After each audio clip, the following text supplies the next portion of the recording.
destruction in Ukraine, we also hear pronouncements from President Zelensky saying, well, you know what, maybe we might consider neutrality as a possibility.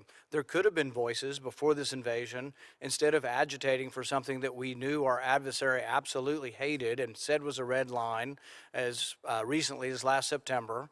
Before you signed the agreement, once again agitating for NATO, Russia said that it was a red line.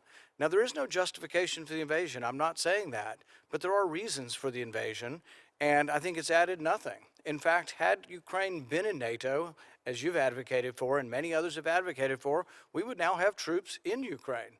We may still have the destruction, but we would also have troops in Ukraine. If you were to put them in now, if it's still your policy that you want them in now, that means American troops go. The one good thing about them not being in is the most bellicose of our members here are not advocating for U.S. troops right now. That's a good thing. We have not had advocacy for U.S. troops because they're not part of NATO. Had they been, or are they to become part of NATO, that means U.S. soldiers will be fighting in Ukraine, and that's something I very much oppose. Senator, could I just say to that, because look, these are important conversations and arguments. My judgment is different.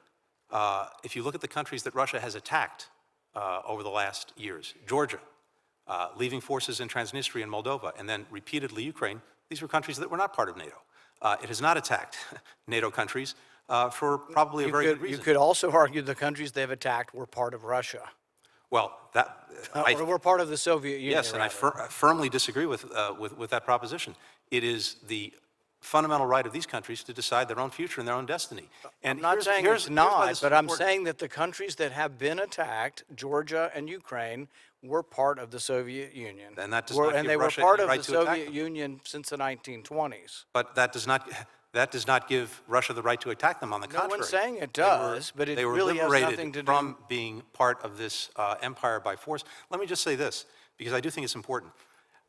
If you look at why President Putin went into Ukraine this time, we took very seriously the arguments that some Russians were putting forward back last fall, that they had concerns about Ukraine's eventual membership in NATO in terms of their security posture, Russia's security posture. What would this mean in terms of the placement of forces near Russia, weapon systems, et cetera? We sought to engage them on those issues in real seriousness, as well as engage them on deep concerns we have about many of the things we do that undermine our security. But when everything came to a head, it is abundantly clear, in President Putin's own words, that this was never about Ukraine being potentially part of NATO, and it was always about his belief that Ukraine does not deserve to be a sovereign, independent country, that it must be reassumed into Russia in one form or another. And yet that is not something the that discussions, we can let go with and yet the discussions between Zelensky and the Russians have included discussions of them assuming an unaligned or neutral posture.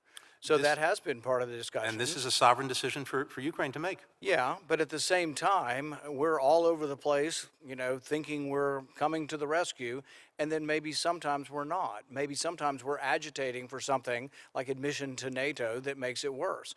Maybe Ukraine has more of an ability to make this decision if they're not being pushed and goaded by half the members of the Senate who want them in NATO. So perhaps it is not useful to be pushing them into NATO, and perhaps they will come to an agreement. But the other thing to remember about war is war very rarely ends in complete victory by either side.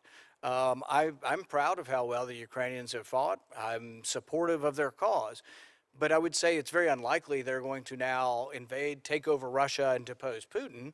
I think the most likely and the best outcome would be some sort of stalemate, perhaps pushing them completely out of Ukraine. But even pushing out of Ukraine is still a great step from where we are now. So there may well be a negotiated peace. Would the U.S., would President Biden be open to accepting Ukraine as an unaligned, neutral nation? We, Senator, are not going to be more Ukrainian than the Ukrainians. These are decisions for them to make. Our purpose is to make sure that they have within their hands the ability to repel the Russian aggression and, indeed, to strengthen their hand at an eventual negotiating table. We've seen no sign to date that President Putin is serious about meaningful negotiations. If he is, and if the Ukrainians engage, we'll support that. Thank you. Senator